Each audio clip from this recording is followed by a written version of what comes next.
لیکن عام آدمی کو کیا معلوم مجلس کیا ہے؟ توجہ رہے. اس نے پوچھا بھائی مجلس کیا ہوتی ہے؟ کہ یہ امام حسین علیہ السلام کے فضائل و مصائب بیان کیے جاتے ہیں، اہل بیت کا تذکرہ ہوتا ہے. اس نے کہا یہ امام حسین کون تھے؟ توجہ رہے.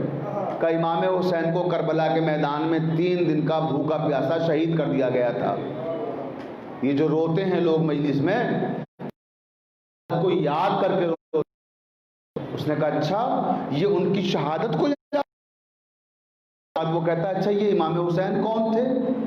بھئی توجہ فرمائیے گا، میں نے کہا مجلس شجرے کھولتی ہے. اس نے کہا یہ امام حسین کون تھے؟ تو بتانے والے نے بتایا کہ امام علی کے بیٹے تھے، پروفٹ محمد کے نواسے تھے، محمد مصطفیٰ صلی اللہ علیہ وسلم کے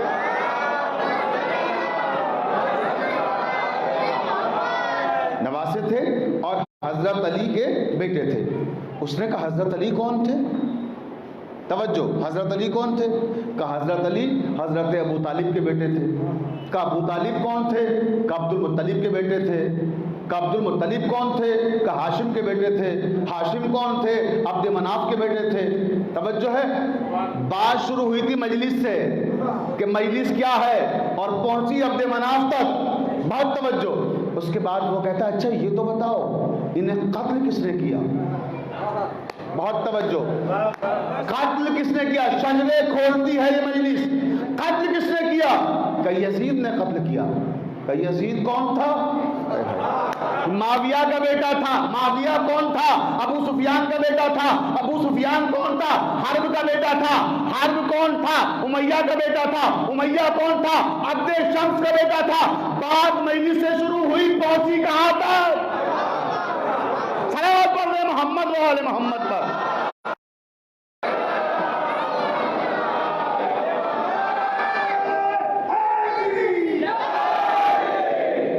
تو یہ شجرے کھولتی ہے مجلس. اس لیے گھبراتے ہیں لوگ کہ مجلسیں بند کرو، مجلسوں پہ پابندی لگاؤ، جلوسوں پہ پابندی لگاؤ. جب دنیا نے ہر حربہ استعمال کر لیا اور ہر طرح کی طاقت کو استعمال کر لیا، نہ مجلسیں بند کر سکے نہ جلوس بند کر سکے. اس کے بعد اس پر آ گئے، پہلے کہتے تھے مجلس کرنا بدعت، جلوس نکالنا بدعت، اب خود جلوس نکالنے لگے. بھئی توجہ ہے نا ناظرین محترم. دیکھیں جب ہمارے جلوس بند نہ کرا سکے اب خود وہی کرنے لگے، اب خود جلوس نکالنے لگے. اچھا جب جلوس نکالا اور وہ بھی یزید ملعون کے اس لیے، اور وہاں زندہ باد کے نعرے لگائے گئے، خدا کی لعنت ہو اس پر اور نعرے لگانے والوں پر بھی لعنت ہو. توجہ چاہتا ہوں، سوشل میڈیا پر جب میں نے اس کا انٹرویو دیکھا جو اس جلوس کو قیادت کر رہا تھا علی، اس قائد کا، تو اس نے کیا کہا آپ کو معلوم ہے؟ جب اس سے سوال کیا میڈیا والوں نے کہ جلوس کیوں نکالا ہے تم نے، اور یزید کے لیے وہ بھی ایک ایسا آدمی جو اہل تشیع اور اہل سنت سب کے نزدیک لعنتی ہے، متفقہ طور پر تمام شیعہ سنی لعنت بھیجتے ہیں. اور ایک اوکاڑا پاکستان میں جگہ ہے، وہاں کے ایک جید عالم گزرے محمد شفیع اوکاڑوی، انہی نے بڑی مارکت الآراء کتاب لکھی ہے یزید کے حوالے سے، اور ان کی کتاب کا نام ہے یزید لعنتی. کتاب کا نام ہی یزید لعنتی ہے تو اس سے آپ اندازہ لگا لیجئے. تو انہوں نے جواز لعنت پر تمام علماء اہل سنت والجماعت کے فتاوے پیش کیے ہیں. وہ کتاب میری لائبریری میں موجود ہے، کوئی بھی دیکھنا چاہے. کوئی مسلک ایسا نہیں ہے جس نے یزید پہ لعنت نہ بھیجی ہو اور جس نے یزید کو لعنتی نہ قرار دیا ہو.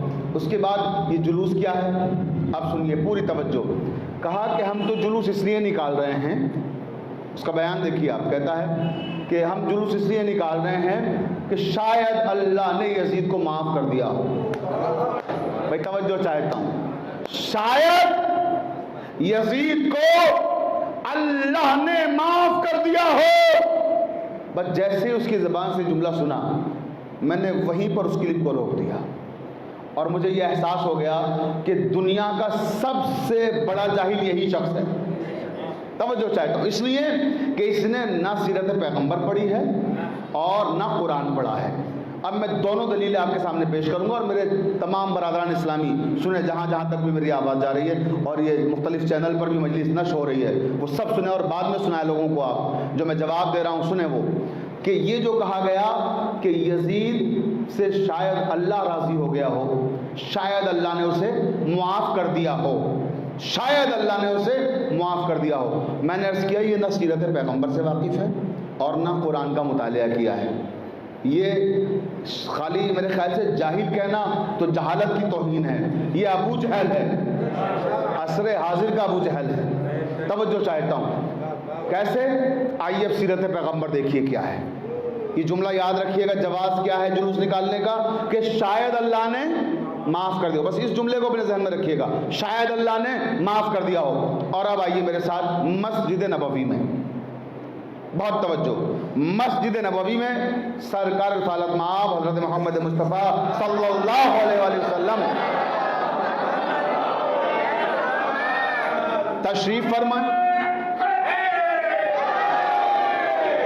زندہ باد، جزاک اللہ۔ مجھے درمیان میں احساس دلاتے رہیے کہ آپ جاگ رہے ہیں، بہت توجہ زانے محترم، دیکھیں کیونکہ گفتگو بڑی نازک اور بہت اہم ہے، میں چاہتا ہوں کہ جو برننگ ایشوز ہیں ان پر گفتگو ہو تاکہ نوجوانوں کے ذہن میں کوئی غلط فہمی اگر آئے، میڈیا کو دیکھ کر وہ غلط فہمی دور ہو جائے، توجہ چاہتا ہوں، اور وہ یہی چاہتے ہی ہیں کہ کچھ غلط فہمیاں پیدا کی جائیں جس سے کچھ پرسنٹ لوگ بھی اگر کنفیوز ہو گئے، مشکوک ہو گئے تو ان کا کام ہو جائے گا، اور ہمیں ان کا کام ہونے نہیں دینا، توجہ، وہ اپنا کام کر رہے ہیں، پوری توجہ چاہتا ہوں جہاں جہاں تک بھی میری آواز جا رہی ہے۔ میں نے عرض کیا کہ یہ سیرت پیغمبر سے ناواقف افراد ہیں، یہ جانتے ہی نہیں ہیں کہ نبی کریم کی کیا سیرت ہے، مسجد نبوی ہے اور اصحاب پیغمبر مسجد نبوی میں موجود ہیں، مسجد کے دروازے سے ایک انتہائی امیر ترین شخص مسجد میں داخل ہوتا ہے، جیسے وہ داخل ہوا لوگوں کے درمیان تھوڑا ہلچل سی مچی، ہوتا ہے جب کوئی بہت پیسے والا آتا ہے، اور خاص کر ایسا پیسے والا جو لوگوں میں بانٹتا رہتا ہو پیسہ، توجہ، تو پھر جو ممنون کرم رہتے ہیں وہ تو ضرور تھوڑا احتراماً، بھلے ہی علماء کا احترام نہ کریں مگر ایسے لوگوں کا احترام ضرور کرتے ہیں، توجہ چاہتا ہوں، بہت توجہ، قبلہ معاف کیجیے گا سچائیاں ہیں، کیا کروں میں، مجھے کہنا پڑ رہا ہے یہ کہ علماء کی تعظیم نہیں کرتے اس طرح سے جیسے ان دولت مندوں کی کرتے ہیں جن کی جیبیں مال حرام سے بھری ہوئی ہیں، یعنی جانتے ہیں کہ مال حرام ہے جو ہمیں دیا جا رہا ہے، اس کے بعد بھی تعظیم کر رہے ہیں، اور جانتے ہیں کہ یہ انبیاء اور اولیاء کی وراثت کے حقدار ہیں علماء، یہ وہ علم تقسیم کر رہے ہیں، ہم تک وہ وراثتیں پہنچا رہے ہیں، اس کے بعد بھی ان کی تعظیم میں تکلیف ہوتی ہے، ان کے تعظیم میں نہیں، یہ فرق آیا ہے ہمارے سماج اور معاشرے میں، ورنہ میں اپنے ظاہر سی بات ہے یہاں کوئی سب سانکھنی کے لوگ نہیں ہیں، باہر کے لوگ بھی ہوں گے اور دوسرے حضرات بھی سنیں گے کیونکہ میڈیا کے ذریعے بات بہت دور تک جا رہی ہے، لیکن ایک سچائی ہے ہمارے بچپنے کی جو ہم نے دیکھا ہے، ہم اس کو بیان کرنا چاہتے ہیں آپ کے سامنے، کہ جب ہم چھوٹے سے تھے ہمارے وطن میں علماء جب آتے تھے مجالس پڑھنے کے لیے تو ہمیں یاد ہے ہمارے بزرگوں کو ہم نے دیکھا ہے کہ کوئی چیز وہ لے کے گئے اگر کسی عالم کے پاس جو مہمان آیا ہے، اس کے بعد اس نے وہ چیز کھائی، مثلا مٹھائی لے کے گئے کسی دکان سے، اس کا تھوڑی سی اس عالم نے کھا لی باقی بچ گئی، تو بچی ہوئی مٹھائی سب میں تقسیم ہوتی تھی، سب شرف سمجھ کے کھاتے تھے کہ عالم کا جھوٹا ہے، توجہ، وہ زمانہ ہم نے دیکھا ہے، اور اب یہ زمانہ بھی دیکھ رہے ہیں کہ عالم آپ کے سامنے ہوتا ہے، عالم سے بدتمیزیاں بھی کرتے ہیں، آپ گستاخیاں بھی کرتے ہیں، وہ سب زمانے بھی دیکھ رہا ہوں، اور وہ زمانہ بھی تھا، تو یاد رکھیے ترقی یافتہ قومیں وہی کہلاتی ہیں، باشعور قومیں وہی کہلاتی ہیں جو اپنا ماضی نہیں بھولتی، اپنے ماضی کو واپس لائیے، اپنے ماضی کو نہ بھولیے، علماء کی تعظیم اور تکریم میں کبھی کوئی کمی نہ کیجیے، کیونکہ جیسا آپ کریں گے ویسا ہی آپ کی اولادیں کریں گی، بہت توجہ زانے محترم، تو میں واپس آتا ہوں ہی کہ مسجد نبوی میں پیغمبر اسلام ہیں اور اصحاب بڑی تعداد میں موجود ہیں، وہ امیر کبیر آیا، لوگوں میں ہلچل مچی، پیغمبر نے اس ہلچل کو محسوس کیا اور ناگواری کا اظہار بھی کیا، کیونکہ کبھی بھی نبی کریم ایسی چیز کو پسند نہیں کریں گے کہ آپ صاحب ثروت کا احترام کر رہے ہیں. یہاں صاحب ثروت کا نہیں، صاحب کردار کا احترام ہوتا ہے. توجہ ہے، یہ وہ جگہ ہے، یہ وہ مسند ہے جہاں میرے نبی بیٹھے ہوئے ہیں. تو وہ آیا. اب اس نے آنے کے بعد دیکھا کہ بیٹھوں کہاں. یہ عجیب عجیب لوگ ہوتے ہیں. وہ تو مسجد نبوی کی بات ہے، میں نے مجلسوں میں بھی دیکھا ہے یہ کہ بہت سے لوگ ایسے ہوتے ہیں کہ وہ جب آئے مجلس میں تو وہ ڈیسائیڈ کرتے ہیں کہ کہاں بیٹھیں، جہاں سے کیمرہ بھی ان پہ آئے، لوگ بھی دیکھیں. بھئی توجہ ہے نا. وہ ایسی جگہ کا انتخاب کر تھوڑی دیر سوچتے ہیں کھڑے ہو کے کہ ہم جائیں کس طرف کو اور بیٹھیں کہاں جا کر کہ سب کی نگاہوں کا مرکز بن جائیں. توجہ رہے. یاد رکھیے اگر آپ کے اندر کوئی جوہر ہے تو آپ جہاں بیٹھ جائیے لوگوں کی نگاہوں کا مرکز بن جائیں گے. صلوات بول رہے محمد و آل محمد پر.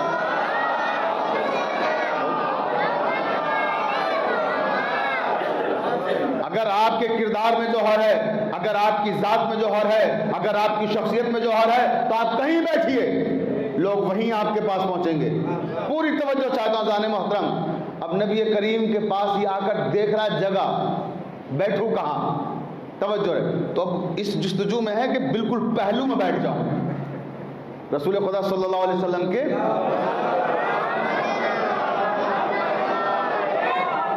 پہلو میں جگہ مل جائے. اب وہ پہلو میں اتفاق سے ایک غریب آدمی بیٹھا ہوا تھا.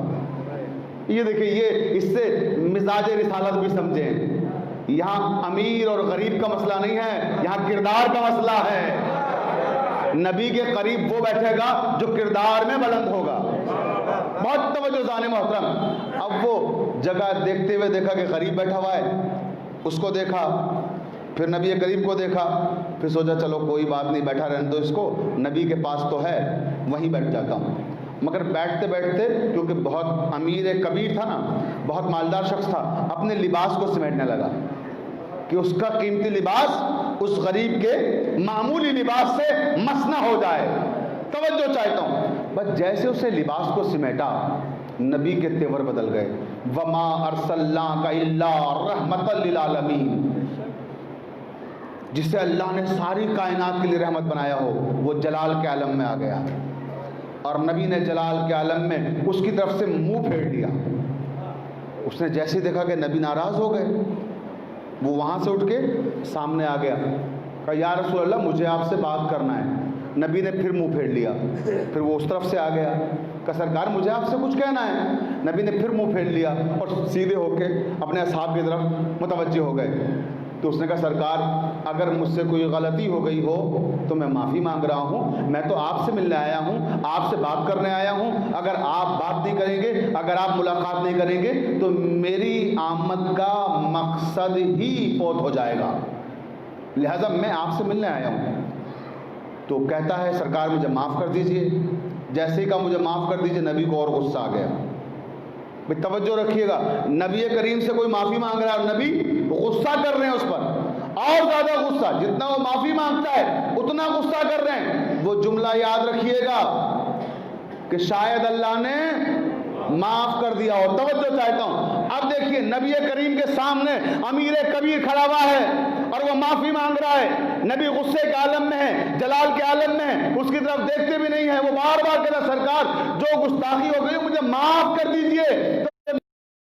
عالم نے اسے دیکھا اور کہا خبردار مجھ سے کیوں معافی مانگتا ہے؟ تو نے کیا میرا دل دکھایا ہے؟ توجہ چاہتا ہوں. تو نے کیا میرا دل دکھایا ہے؟ ارے جس کا دل دکھایا ہے اس سے معافی مانگ. جب تک یہ معاف نہیں کرے گا میں معاف نہیں کروں گا، میں معاف نہیں کروں گا، خدا معاف نہیں کرے گا. تو معلوم ہوا سیرت پیغمبر یہ ہے کہ پہلے جس کا دل دکھے گا وہ معاف کرے. کہہ رہے شاید اللہ نے معاف کر دیا ہو. ارے اللہ کیسے معاف کر دے گا؟ دل تو جناب سید ہے. صلوات پڑھتے محمد و آل محمد پر.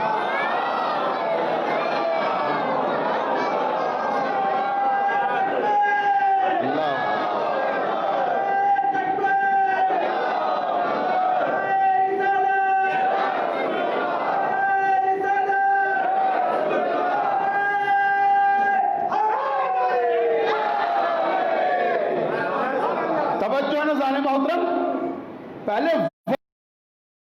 جس کا دل دکھا ہے، تو جس ماں نے چکیاں پیس پیس کر پالا ہے، جب تک وہ معاف نہیں کریں گی تب تک نہ رسول معاف کریں گے اور نہ اللہ معاف کرے گا۔ اب آئیے قرآن کی طرف۔ یہ تو میں نے ابھی سیرت سے دلیل پیش کی، کیونکہ میں نے کہا تھا کہ یہ کوئی عصر حاضر کا ابو جہل ہے، تو میں نے خطابت نہیں کی ہے، میں ثابت کر رہا ہوں کہ یہ ابو جہل ہے۔ اس لیے ابو جہل ہے کیونکہ اسے نہ سیرت پیغمبر کا علم ہے، داڑھی لمبی رکھے ہوئے ہے، سر پہ ٹوپی لگائے ہوئے، مگر یہ نہیں معلوم کہ اس ٹوپی کی عزت کیا ہے، اس داڑھی کا وقار کیا ہے۔ یا میں یہ عرض کر دوں کہ داڑھی تو شمر و یزید بھی رکھتے تھے۔ یہ اسی طرح کے لوگ ہیں جو داڑیاں رکھ کے فریب دہی کرتے ہیں، جو داڑیاں رکھ کے مکاریاں کرتے ہیں۔ توجہ چاہتا ہوں، اور لوگوں کو گمراہ کرنا چاہتے ہیں ٹوپیاں لگا کر۔ تو ایسے مکاروں اور عیادیوں کی نہ ٹوپیوں کے داؤ میں آئیے گا نہ داڑیوں کے۔ توجہ، ہر داڑھی قابل اعتبار نہیں ہے، نہ ہر ٹوپی قابل اعتبار ہے۔ اب میرے پاس وقت نہیں، ورنہ میں عرض کرتا اسلام میں داڑھی والے بھی کیسے کیسے لوگ گزرے اور ٹوپیاں والے بھی کیسے کیسے لوگ گزرے، وہ ایک الگ سبجیکٹ ہے، انشاءاللہ پھر کبھی عرض کروں گا۔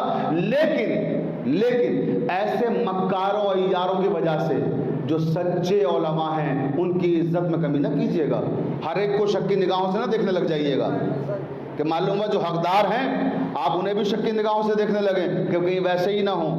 نہیں، پہلے ان کا عمل دیکھو، ان کا کردار دیکھو، ان کی گفتار دیکھو، ان کی رفتار دیکھو۔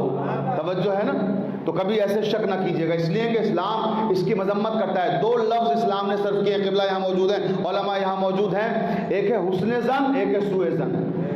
تو اسلام کہتا ہے سب کے لیے پہلے آپ حسن ظن رکھیں، سوء ظن نہیں، اس کے بارے میں برا نہ سوچیں، اچھا سوچیں، جب تک اپنی آنکھوں سے دیکھ نہ لیں۔ توجہ ہے نا؟ تو اس عصر حاضر کے ابو جہل نے اپنے آپ کو یزید کی حمایت میں جلوس نکال کر دکھا دیا ہمیں، تب ہم بول رہے ہیں، اس سے پہلے ہم نے زبان نہیں کھولی تھی۔ توجہ ہے نا؟ پوری توجہ چاہتا ہوں کہ یہ قرآن سے بھی ناواقف ہیں۔ اب جب میں قرآن کی آیت پیش کروں گا انشاءاللہ آپ کے جذبہ ایمانی آسمانوں تک جائیں گے۔ توجہ رہے، جملہ وہ یاد رکھیے گا، وہ بھولنا نہیں ہے کہ شاید اللہ نے معاف کر دیا ہو۔ توجہ چاہتا ہوں، شاید اللہ نے معاف کر دیا۔ اب آئیے، وَمِنَ النَّاسِ مَن يَشْرِي نَفْسَهُ ابْتِغَاءَ مَرْضَاتِ اللَّهِ وَاللَّهُ رَءُوفٌ بِالْعِبَادِ۔ یہ سورہ بقرہ دوسرا سورہ اور 206 آیت کا نشان ہے۔ توجہ چاہتا ہوں، یہ آیہ شب ہجرت ہے۔ یہ آیت کب نازل ہوئی؟ جب پیغمبر اسلام حضرت محمد مصطفیٰ صلی اللہ علیہ وسلم ہجرت کر کے مکے سے مدینہ جا رہے ہیں۔ بستر پر علی کو سلایا ہے، اور جب علی بستر پر سوتے ہیں، تلواروں کے سائے میں سو رہے ہیں، ایک بھائی پر اپنی جان قربان کر رہا ہے، تو پروردگار کو اس ادا پہ پیار آ گیا اور پھر کہا وَمِنَ النَّاسِ مَن يَشْرِي نَفْسَهُ ابْتِغَاءَ مَرْضَاتِ اللَّهِ وَاللَّهُ رَءُوفٌ بِالْعِبَادِ۔ لوگوں میں کچھ لوگ ایسے بھی ہیں جو اپنے نفس کو بیچ دیتے ہیں اور اللہ کی رضا کو خرید لیتے ہیں، اور اللہ ایسے لوگوں پر بڑا مہربان ہے۔ مرضات کا لفظ ہے، توجہ ہے، واحد کا صیغہ نہیں ہے، جمع ہے۔ اللہ کی مرضیاں کس نے خریدی شب ہجرت؟ علی ابن ابی طالب نے۔ نفس کس نے بیچا؟ علی ابن ابی طالب نے۔ مرضیاں کس کے پاس آ گئیں؟ علی کے پاس۔ اب یہ کیا کہہ رہے ہیں کم بخت؟ یہ مردود کیا کہہ رہے ہیں کہ شاید اللہ راضی ہو گیا ہو۔ بھائی توجہ چاہ رہا ہوں، میں کیا عرض کر رہا ہوں، دیکھیں نا، کہ شاید اللہ راضی ہو گیا ہو۔ ارے بھئی اللہ کیسے راضی ہو جائے گا؟ اللہ کی رضائیں تو علی کے پاس ہے، مرضات الہی کا خزانہ تو علی کے پاس ہے۔ صلوات پڑھ محمد و آل محمد پر۔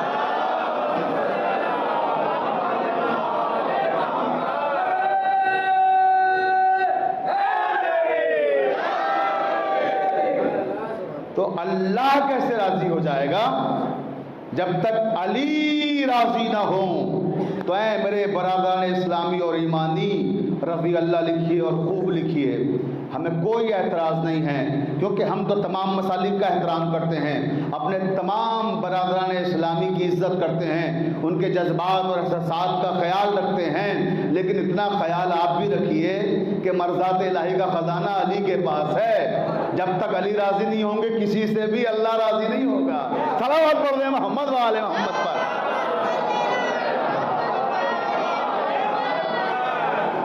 بہت توجہ زان محترم، بس اب وقت اس بات کی اجازت نہیں دیتا میں زیادہ تفصیلات میں جاؤں، گفتگو کو روک رہا ہوں کہ یہ گھوم رہی ہے کہ شاید اللہ راضی ہو گیا ہو۔ پھر آپ کو ایک واقعہ یاد دلاتا ہوں، پوری توجہ چاہتا ہوں، بس گفتگو آخری منزل میں داخل ہو رہی ہے۔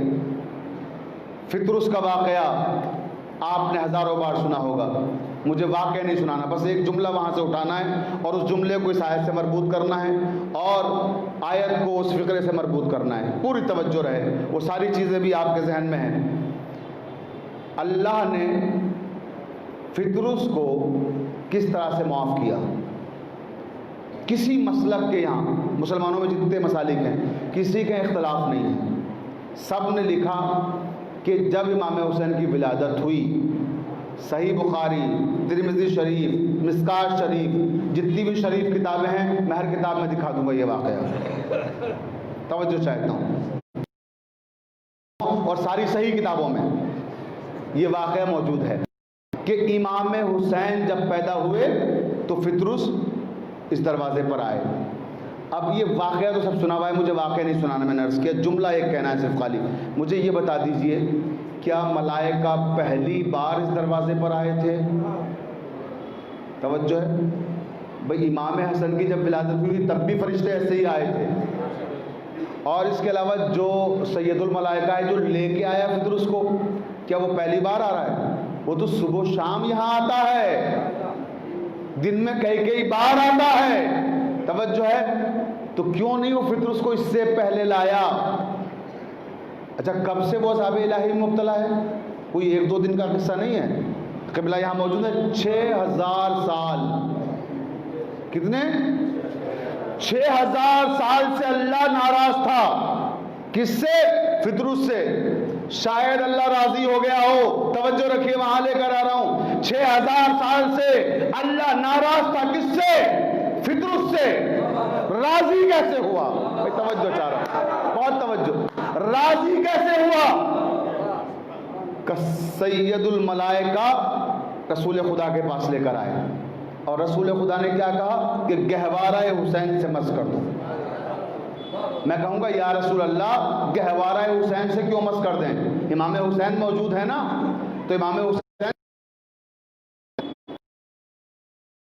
فطرس کو مس کر دیجئے۔ کہا نہیں، خبردار، اگر آج میں نے فطرس کو امام حسین سے مس کر دیا تو قیامت تک کے لیے بنی امیہ کے زر خرید مورخین اسے نظیر بنا لیں گے اور مثال میں پیش کریں گے کہ وہاں تو حسین سے مس کیا تھا کے سامنے، اب تم کیوں دعائیں مانگتے ہو خانوں کے سامنے آ کر؟ توجہ چاہتا ہوں کہ اس لیے حسین سے نہیں مس کروں گا بلکہ اس شے سے مس کروں گا جو حسین سے منسوب ہو گئی ہے، جو حسین سے منسوب ہو گئی ہے، یعنی بتا دیا پیغمبر نے کہ خالی میرے حسین میں شفا نہیں ہے بلکہ جو شے حسین سے منسوب ہو جائے اس میں بھی شفا آ جاتی ہے، خاک منسوب ہو جائے تو خاک شفا بن جاتی ہے۔ صلوات پڑھیں محمد و آل محمد پر۔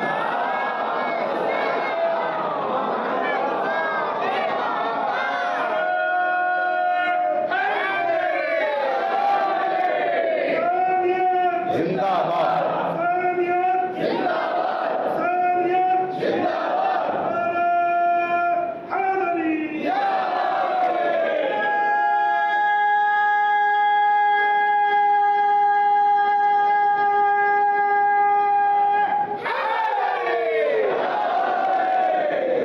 بہت توجہ زیادہ محترم، آخری چاہتا ہوں، جو شے امام حسین سے منسوب ہو گئی وہ شفا بن گئی، وہاں شفا آ گئی، توجہ رہے۔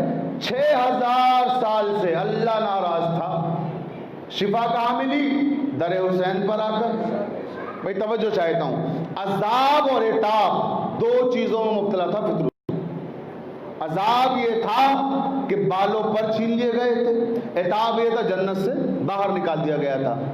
تو جنت میں واپسی بھی ہوئی اور بالوں پر بھی ملے. اللہ ناراض تھا، راضی بھی ہو گیا. اللہ نے میسج دیا، ایک پیغام دیا، یہ فطرت تک پہنچا کے کہ دیکھو تم ہو انسان، الانسان مرکب من الخطاء والنسیان. انسان کیا ہے؟ غلطیوں کا پیکر ہے، خطاؤں کا مجسمہ ہے. انسان ہے تو اس سے غلطیاں ہوں گی ہی ہوں گی. یہ ایک الگ سبجیکٹ ہے، فرشتہ اور انسان. فرشتہ کہتے ہیں اسے جس سے غلطی نہ ہو، اور انسان اسے کہتے ہیں جس سے غلطیاں ہی غلطیاں ہوں. توجہ. اب یہ جو معاملہ ہے فطرت والا یا وہ آدم کا نکلنا، وہ غلطیاں نہیں ہیں، اسے شریعت کی زبان میں ترک اولا کہا جاتا ہے. توجہ ہے. تو بہرکیف اب یہ یہاں کیوں لایا گیا؟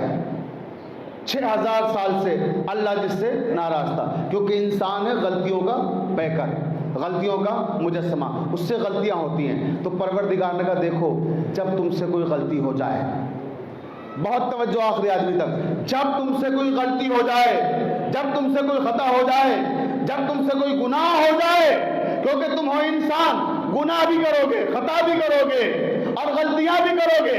تو ایسے موقع پر جب تم غلطی کرو، خطا کرو، گناہ کرو اور ہم تم سے ناراض ہو جائیں، اگر ہمیں راضی کرنا چاہو تو در حسین پہ آ جانا. صلوات پڑھ رہے محمد و آل محمد پر.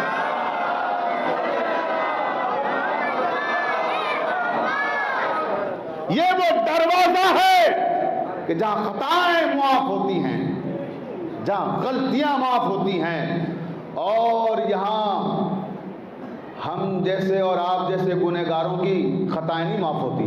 یہاں بڑے بڑے گنہگاروں کی خطائیں معاف ہوتی ہیں. ایسے ایسے گنہگار کہ ہم سارے لوگ مل کر بھی اتنے گناہ نہیں کر سکتے. یعنی سارے لوگوں سے مراد یہ نہیں کہ حیدری حال میں بیٹھے ہوئے لوگ، پورے ہندوستان کے لوگ مل کر بھی نہیں کر سکتے جتنا بڑا گنہگار وہاں پہنچا، اور اسے بخش دیا گیا صرف اس لیے در حسین پہ آنے کے وعدے کے ساتھ. توجہ ہے. اب وہ اس کی قسمت تھی کہ اس نے وہ عمل انجام نہیں دیا، مگر اسے بشارت دے دی گئی تھی کہ اگر تم یہ امر انجام دے دو گے تو تمہیں معاف کر دیا جائے گا. اب میرے پاس وقت بالکل بھی نہیں ہے اور بہت تیزی سے میں گزر رہا ہوں. ایک خاص مرحلے کی طرف مجھے آپ کو لانا ہے کہ یہ وہ دروازہ ہے کہ جہاں آپ کے اور ہمارے جیسے گنہگار ہی نہیں، خطا کاری نہیں، بلکہ انبیاء کے ترک اولا کی تلافی بھی اسی دروازے پہ ہوتی ہے. توجہ شاید انبیاء کے ترک اولا کی تلافی بھی اسی دروازے پہ ہوتی ہے. آدم کو جنت سے نکالا گیا. توجہ ہے. جنت سے کیوں نکالا گیا؟ شجر ممنوعہ کے قریب چلے گئے. پورا واقعہ قرآن نے بیان کیا کہ آدم سے کیا عمل سرزد ہوا اور کیوں انہیں جنت سے نکالا گیا. تفسیر در منصور کتاب کا نام ہے اور مصنف ہیں علامہ جلال الدین سیوطی، جو ہمارے برادران اسلامی کے انتہائی معتبر اور انتہائی مقتدر شخصیات میں سے ہیں.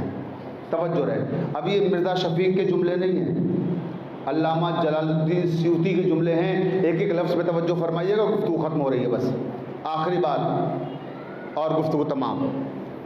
جلال الدین سیوطی لکھتے ہیں کہ آدم کو سبب حوا کو بھی نکالا گیا. دونوں نے بہت گریہ کیا، بہت ایک دوسرے کے لیے روئے، تڑپے اور ہزاروں سال تک روتے رہے، لیکن پروردگار کو ان پر رحم نہیں آیا. توجہ، جبکہ وہ ہے کون؟ رحمان ہے، رحیم ہے، کریم ہے، غفور ہے، اس کے بعد بھی رحم نہیں کر رہا ہے. کس پر؟ آدم پر. کیوں؟ جن کے رتبے ہیں سوا، ان کو سوا مشکل ہے. توجہ ہے نا کہ ان کی مشکلیں بھی بڑی ہیں. جن کو اللہ عزتیں دیتا ہے نا، آپ کو لگتا ہے بڑی عزت انہیں ملی ہے، بڑا پیسہ ان کے پاس ہے، بڑے لوگ ہاتھوں کو چوم رہے ہیں ان کے، بڑے لوگ ان کے پیچھے چل رہے ہیں، تو ان سے اگر چھوٹی سی بھی خطا ہو جاتی ہے نا، وہ آپ کی بڑی سے بڑی خطا پہ بھاری پڑ جاتی ہے نگاہ قدرت میں۔ توجہ ہے اللہ کہ جاؤ انہیں تہذیب دعا سکھاؤ۔ جبرائیل امین آئے آدم کو تہذیب دعا سکھانے کے لیے، اور جب تہذیب دعا سکھانے کے لیے آئے تو کہا مجھے اللہ نے بھیجا۔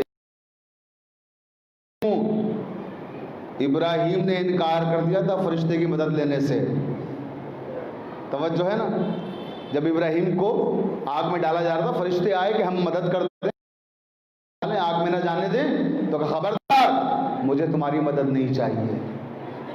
یہاں آدم نے یہ لہجہ نہیں اپنایا کہ نہیں مجھے تم سے نہیں سیکھنا، کہ جلدی سکھاؤ، جلدی بتاؤ کیا ہے تہذیب دعا۔ لیکن میں ٹھہر کر ایک جملہ کہنا چاہتا ہوں کہ جبرائیل وہ فرشتہ ہے کہ جو آدم کو تہذیب دعا سکھائے، جو آدم کو تہذیب دعا سکھائے اسے جبرائیل امین کہتے ہیں، اور جو جبرائیل امین کو تہذیب بندگی سکھائے اسے علی ابن ابی طالب کہتے ہیں۔ صلوات پڑھ محمد و آل محمد پر۔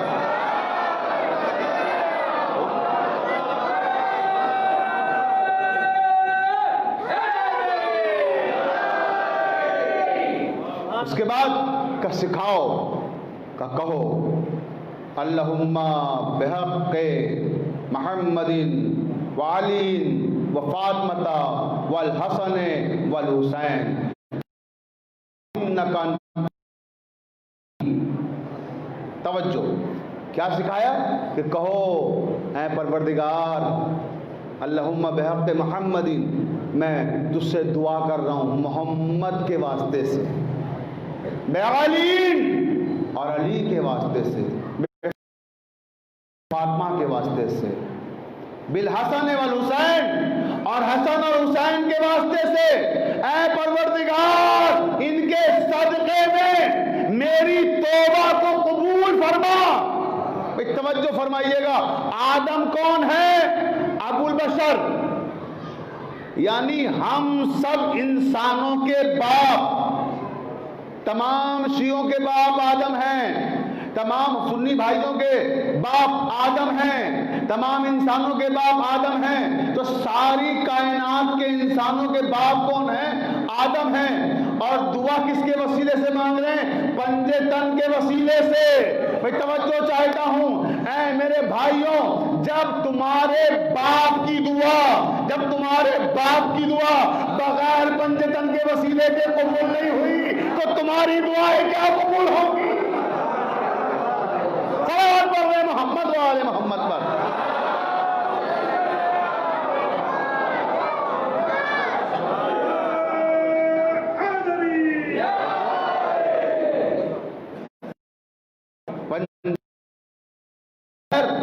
ابو البشر حضرت آدم کی دعا نہیں قبول ہو رہی تو پھر اے انسانوں تمہاری دعائیں ان کے بغیر کیسے قبول ہو جائیں گی؟ اور پھر تم ان کے قاتلوں کو زندہ باد کے نعرے لگاؤ گے، اور پھر یہ امید کرو گے کہ پیغمبر اسلام اور تمہاری شفاعت کریں گے، تم پہ لعنت بھیجیں گے، تمہاری شکلوں پہ لعنت بھیجیں گے۔ کبھی دیکھنا نہیں چاہیں گے پیغمبر ایسے لوگوں کو کہ جنہی نے ان کا دل دکھایا ہو، ان کے نواسے کے قاتل کو زندہ باد کہا ہو۔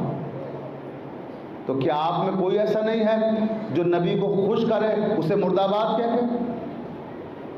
حسینیت زندہ باد، حسینیت زندہ باد، یزیدیت مردہ آباد، سب مل کے لگائیں۔ یزیدیت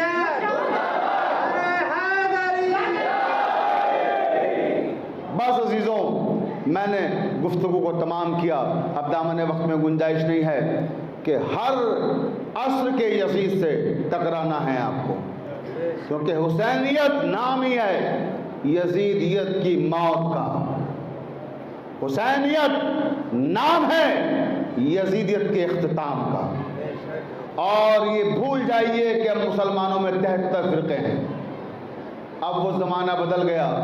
اب مسلمانوں میں 73 فرقے نہیں ہیں، اب صرف مسلمانوں میں 2 فرقے پائے جاتے ہیں۔ آپ لیبل کوئی لگا لیجئے کہ ہم یہ ہیں ہم وہ ہیں، لیکن حقیقت یہ ہے کہ صرف 2 مسلک ہیں، یزیدی ہیں یا حسینی ہیں۔ اب آپ طے کر لیجئے کہ آپ یزیدیوں میں ہیں یا حسینیوں میں ہیں۔ صلوات پر محمد و آل محمد پر۔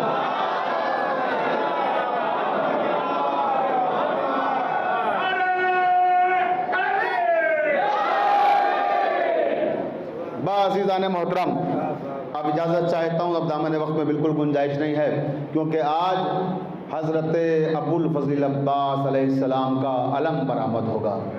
ابھی مجھے نزاکت بھائی نے بتایا مجلس سے پہلے کہ حضرت عباس کا علم برآمد ہوگا مسائب، لہٰذا حضرت عباس کے پڑھو، کیونکہ یہ ایام جو چل رہے ہیں یہ دراصل زندان شام اور بازار شام کے ہیں، لیکن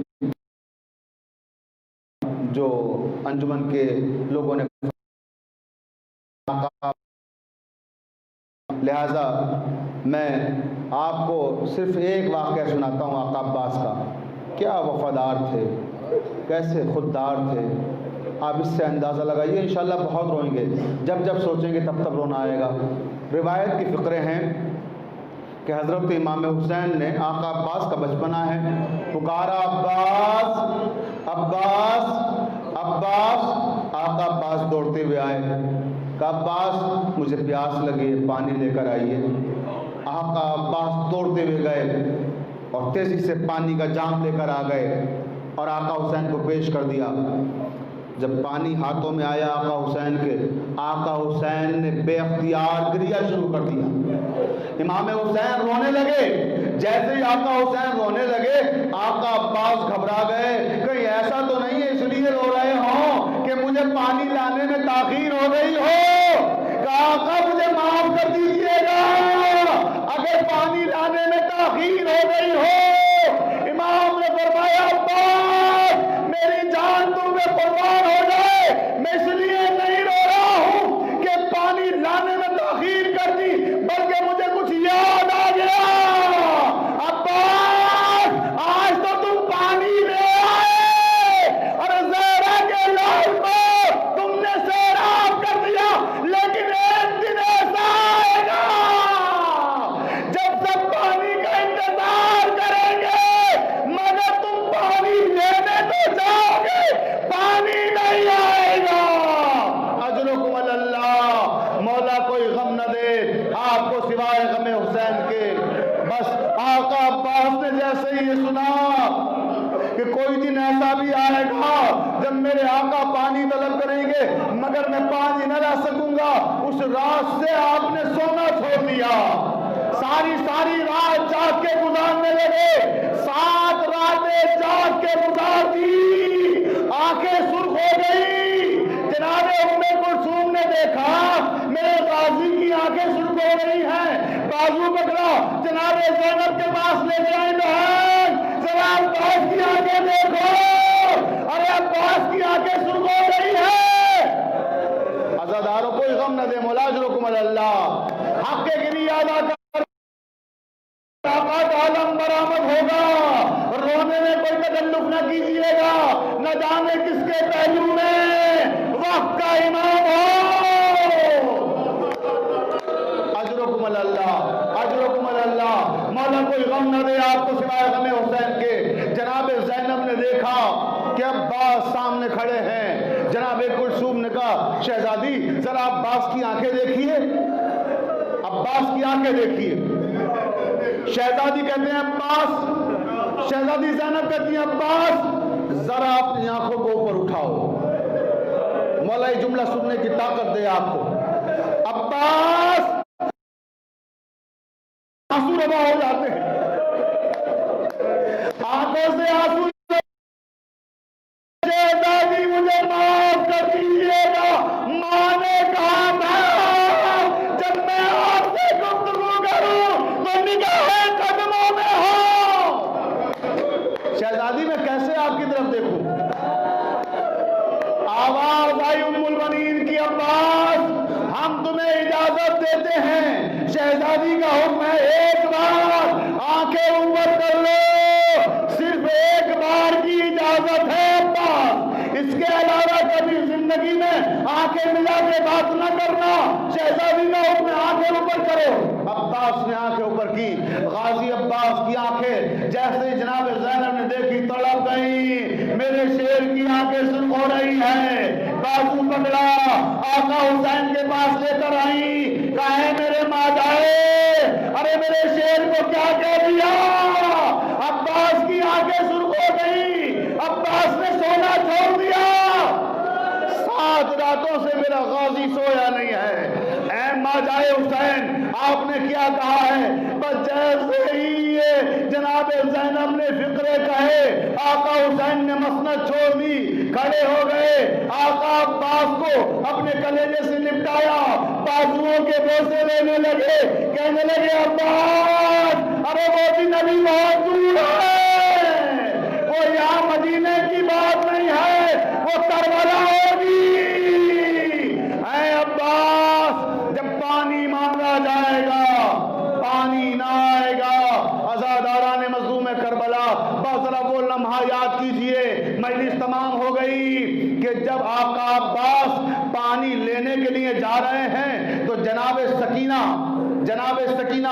سفارش کے لیے آئی ہیں آقا حسین کے پاس، بابا میرے چچا کو جانے کی اجازت دے دیجئے، اس لیے کہ آقا حسین مولا عباس کو اجازت نہیں دیتے، جب اجازت نہیں ملتی سکینہ کو لے آتے ہیں خیمے سے، جیسے ہی سکینہ کو لے کر آئے ایک جملہ آقا عباس سے کہا، دوسرا جملہ سکینہ سے کہا، کہنے لگے عباس اب تم ایسی سفارش لے کر آئے ہو کہ اب میں انکار نہیں کر سکتا، اچھا جاؤ پانی کی سبیل کرو، اس کے بعد ایک جملہ سکینہ سے کہا، سکینہ اب آئی تو ہو سفارش کرنے کے لیے، چچا کو بھیج تو رہی ہو، لیکن جب حسن عاشور کے کریں گے چادریں چھینی جائیں گی، بازیاں کرو گی، ہائے عباس، مگر عباس نہ آئیں گے، عزاداران مظلوم کربلا بس غازی کا علم آنا ہے، 2 جملے اور مجلس تمام ہو گئی، جب غازی عباس کا علم تو عزاداران مظلوم کربلا بچے دوڑ کر علم کی طرف گئے کہ شاید پانی آ گیا، لیکن علم علی اکبر اٹھائے تھے، علم تو